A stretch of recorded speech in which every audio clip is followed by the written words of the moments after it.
안녕하세요. 돈파는 가게 대표 사원 김강주입니다. 갈수록 노후 생활을 시작하시는 분들이 점점 많아지고 있죠. 그런데 그분들이 경제 활동을 하면서 여러 가지 연금 상품을 가입했단 말이죠.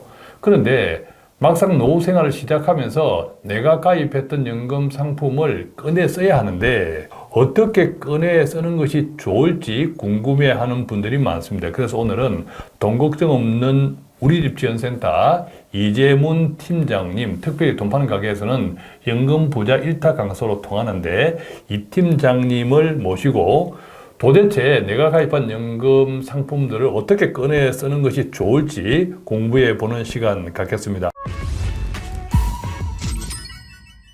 안녕하세요. 안녕하세요. 자, 연금 상품이요, 상당히 복잡해요.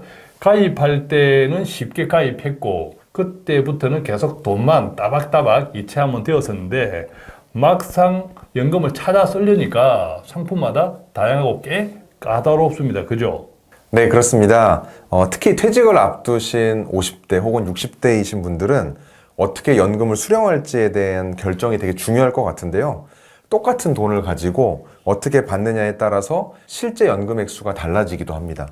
그래서 연금 인출은 젊은 분들보다는 나이가 좀 많거나 이제 은퇴를 앞두신 분들께서 수령 시기가 다가오시면 언제 어떻게 얼마나 받아야 될까 이런 고민을 많이 하시는 것 같습니다. 그렇군요.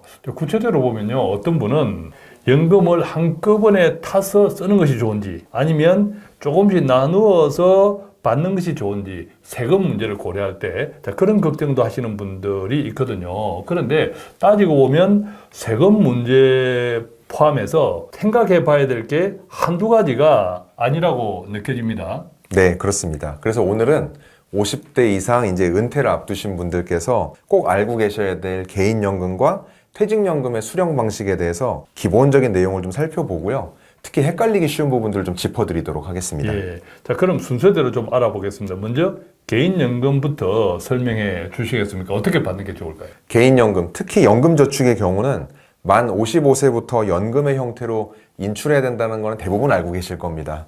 그래서 수령 방법은 크게 두 가지인데요. 첫 번째는 일시금으로 한 번에 받거나 아니면 연금으로 나눠 받는 겁니다. 일시금으로 한 번에 받을 수도 있단 말이죠. 네, 다만 주의하셔야 될 점이 좀 있습니다. 이제 그동안의 세액공제를 통해서 연금저축을 적립해 오신 분들이라고 한다면 이 돈을 한 번에 일시금으로 받을 때는 세금 폭탄을 맞을 수도 있습니다. 왜냐하면 연금저축은 조건을 충족하지 않고 돈을 인출했을 때 기존에 세액공제 받았던 원금과 운용수익에 대해서 16.5%의 기타 소득세가 부과됩니다. 예를 들어서 5천만 원이라는 목돈을 만들었을 때 이 돈을 한꺼번에 다 찾게 되면 825만 원이 세금으로 나가는 겁니다. 불렸을 때는 좋았는데 세금이든 뭐든 빠져나가는 것은 속이 좀 상합니다. 그죠? 네. 그런데 원금과 운용수익을 포함해서 16.5%가 한꺼번에 쑥 빠져나간다면 굉장히 큰 돈이거든요. 네, 맞습니다. 계좌를 5년 이상 유지하고 일정한 한도 내에서 나눠 받으면 55세 이후에 연금소득세만 원천징수가 되는데 이 세율이 굉장히 낮습니다. 그래서 연금을 개시한 55세부터는 5.5%, 70세가 넘어가면 4.4%, 80세 이상은 3.3%로 적용이 되니까 크게 세금을 좀 줄일 수 있습니다. 더 좋은 점은 과거에 세액공제를 받지 않았던 금액에 대해서는 이 부분에 대해서는 인출해도 세금이 부과되지 않는다는 점입니다. 세액공제를 받은 부분에 대해서만 연금소득세가 적용된다. 예, 그렇습니다. 그 부분도 상당히 장점이다. 그죠? 근데 조금 전에 나이별로 언제 연금을 찾아 쓰느냐에 따라서 세율이 조금씩 줄어드네요. 그죠? 그런데 여기에서 의문이 드는 것은 만약 연금으로 받는다고 하면 매달 같은 금액만 계속 받아야 하나요? 아닙니다. 연금을 받는다고 해서 매월 똑같은 금액으로 받아야 된다는 건 아닙니다. 물론 이제 보험사에서 가입한 일부 상품들은 연금을 일정한 금액으로밖에 수령을 못 하는데요. 투자 상품으로 이제 운영을 한 연금저축 같은 경우는 필요한 만큼 시기나 금액을 탄력적으로 조정을 할 수 있습니다. 실제로 많은 금융회사에서 연금 개시한 후에도 ETF나 펀드를 자유롭게 매매하세요. 이제 이런 이야기를 하는데 그만큼 자산을 계속 운용하면서 내가 원할 때 원하는 금액만큼 인출할 수 있다는 의미입니다. 자, 내가 원할 때 원하는 금액이라고 하면 극단적으로 이야기하면 나머지 금액을 다 찾아 쓸 수도 있나요? 네, 그런데 다만 주의하실 점이 하나가 있습니다. 이 연금에는 연간 연금 수령 한도라는 게 있습니다. 일정한 식으로 구성이 되는데요. 이 연금 수령 한도를 좀 설명드리면 매년 1월 1일자에 연금저축의 평가된 전체 금액을 10일 마이너스 연금 수령 연차라는 걸로 나눠서 여기에 1.2배수를 곱합니다.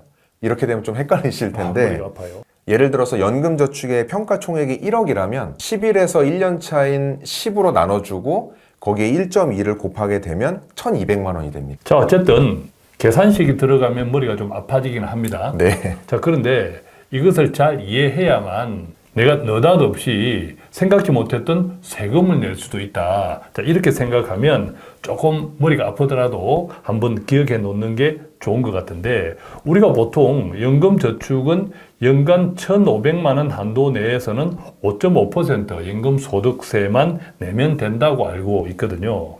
자, 그렇다면 이것뿐만 아니라 연금 수령 연차, 아까 11 빼기 1 이런 이야기를 하셨잖아요. 네. 연금 수령 연차를 함께 고려해야 된다, 이런 뜻인가요? 맞습니다. 이제 한도를 초과해서 인출하게 됐을 때는 초과되는 부분은 연금으로 보지 않습니다. 그래서 일시 인출로 간주해서 16.5%의 기타 소득세를 부과하게 되는데요.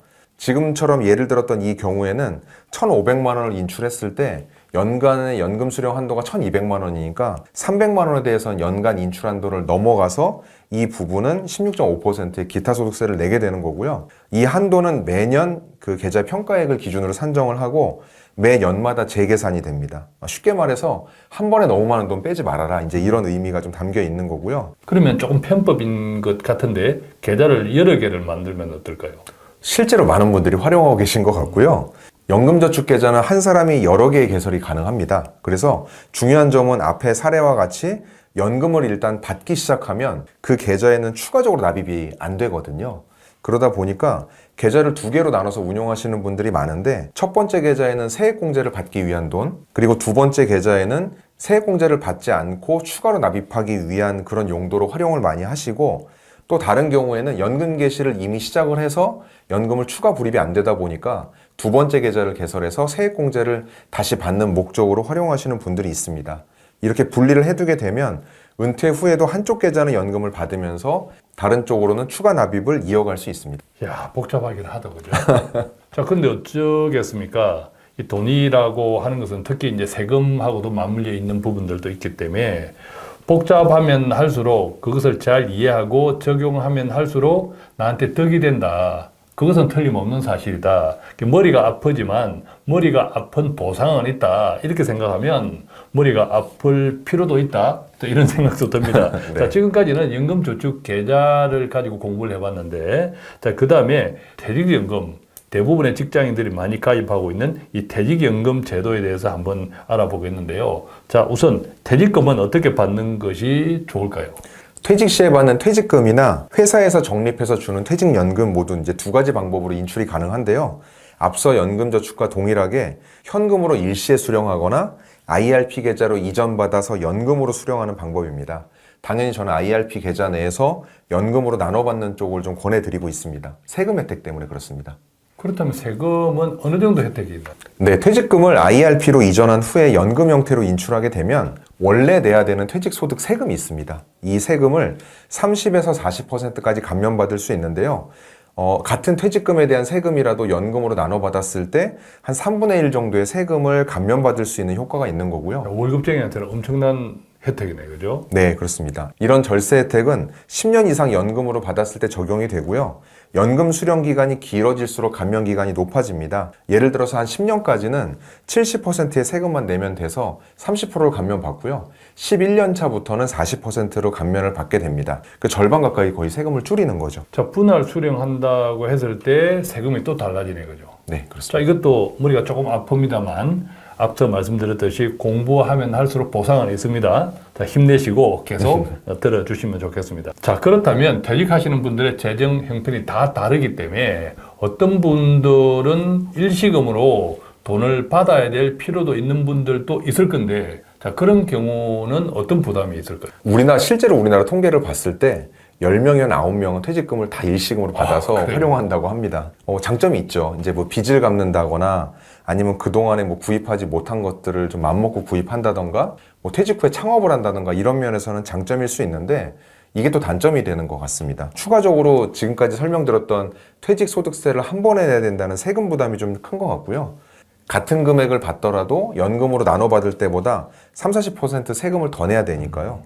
또 어쨌거나 퇴직연금이라는 이름에서 볼 수 있듯이 퇴직금은 연금으로 나눠받아라 라고 하는 이런 취지가 일시에 쓰다 보니까 노후 공백이나 소득에 좀 부담이 될 수 있는 것이죠. 그런데 여기서 약간의 오해가 있는 것 같습니다. 어떤 오해가? 보통 우리가 목돈을 써야 된다라고 하면 퇴직금을 다 받아서 한 번에 쓰는 거를 다들 생각을 하시거든요. 그렇지만 퇴직금을 받았을 때 이 돈 전체를 한 번에 다 써야 되진 않는 경우들도 있습니다.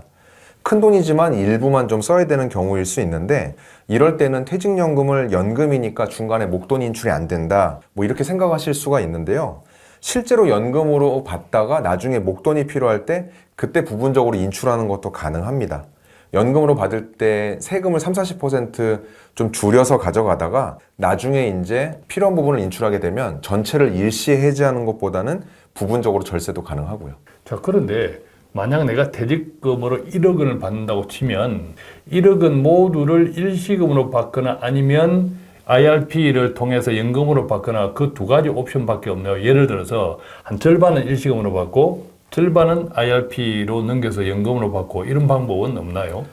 지금 말씀하신 것을 좀 순서만 바꾸면 될 것 같은데요. IRP 계좌로 받은 다음에 연금 개시를 하면서 필요한 부분의 목돈을 인출하시면 됩니다. 어쨌든 말씀을 들어보면 결론적으로 퇴직금도 연금자산이므로 연금자산은 어쨌든 연금으로 받는 것이 여러모로 유리하겠다. 자, 이런 생각이 듭니다. 그렇습니다. 세금 혜택과 장기적으로 이제 이점을 생각하면 연금 형태로 수령하는 게 바람직하고요. 나중에 목돈으로 쓰는 것도 가능은 하니까 굳이 먼저 전체를 한 번에 해지해서 세금을 다 내버리실 필요는 없는 거죠. 자, 그렇다면 우리가 시작할 때 연금을 어떻게 꺼내 쓰는 것이 좋을지 그 주제로 시작했는데 연금저축계좌, 퇴직금을 이야기해 주셨지만 두 가지를 중심으로 마지막으로 연금을 받을 때 이런 부분을 놓치면 뒤탈이 있다. 그래서 이런 부분들은 실수하지 말아야겠다라는 것들이 있다면 어떤 것들이 있을까요? 한 3가지 정도 팁을 전달드리고 싶은데요. 첫 번째는 연금이 아마 한 개가 아니라 여러 개 있는 분들이 좀 있으실 텐데 이때 인출 순서를 좀 정해보는 겁니다. 그 원칙은 세금을 가장 적게 내는 계좌부터 좀 먼저 받는다라고 생각을 하면 가장 먼저 세금이 전혀 없는 비과세 연금이 있을 것이고요. 그리고 세액공제를 안 받은 개인연금 계좌가 있다면 이런 것들을 먼저 좀 활용하시면 좋을 것 같고요. 동일하게 세금이 붙더라도 연령이 높아질수록 세율이 좀 낮아지는 점을 활용해서 과세가 되는 연금은 가급적 늦게 받을수록 유리할 것 같습니다. 네, 그렇군요. 그럼 두 번째는요? 두 번째는 소득 구간을 활용해서 연금 인출 금액을 좀 조정을 해보는 겁니다.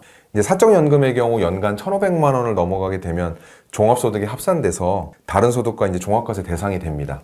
물론 16.5%로 분리과세하는 방법도 있긴 한데 어쨌거나 세율이 높은 건 마찬가지거든요. 그래서 종합과세에 이제 합산이 되게 되면 건강보험료나 기초연금 수급에도 또 영향을 줄 수 있다 보니까 가급적 연금을 탈 때에는 한 해에 너무 많이 받지 말고 종합소득세, 건보료, 기초연금 이런 데 불이익이 없도록 통상적으로 우리가 알고 있는 범위의 한도 내에서 받으시는 것이 좋을 것 같습니다.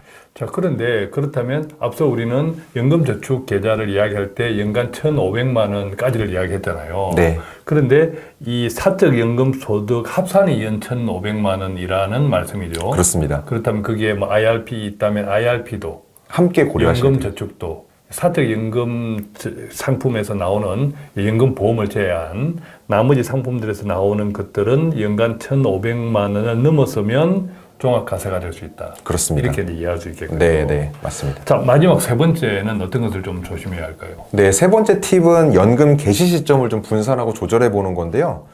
이제 55세라는 숫자를 많이 듣다 보니까 모든 연금을 55세에 이제 개시해야 되겠다라고 생각을 하시는데 그럴 필요는 없습니다. 네, 그렇군요. 오늘 이렇게 막상 은퇴 퇴직 생활을 시작했는데 지금까지 내가 가입한 연금을 어떻게 받는 것이 좋으냐라는 질문들이 계속 많아지고 있는데 연금 부자 일타 강사 돈 걱정 없는 우리 집 지원센터 이재문 팀장님이 여러 가지 유용한 말씀을 해 주셨는데 듣다 보니까 결론은 연금 인출도 전략을 잘 세워야겠다. 자, 그런데 연금을 가입해서 끝까지 불입하는 거 유지하면서 그것도 대단히 힘든 일이었는데 네. 이제 목적지에 왔다 마음껏 찾아서면서 언더 생활을 즐겨했다 싶은데 머리가 또 아파지네, 그죠? 네. 그런데 앞서 말씀드렸지만 머리가 아픈 것이 보상이 있다. 자, 그렇게 생각하시고 우리가 점점 은퇴 노후 생활이 길어지니까 연금 인출 전략을 잘 세우는 것이 우리들의 점점 길어지는 노후를 잘 준비하는 것이다. 이런 생각으로 오늘 함께 나눈 이야기도 많은 은퇴자들 또한 은퇴를 준비하는 분들에게 좋은 혜택이 되었으면 좋겠습니다. 저희는 여기서 마치겠습니다. 고맙습니다. 고맙습니다.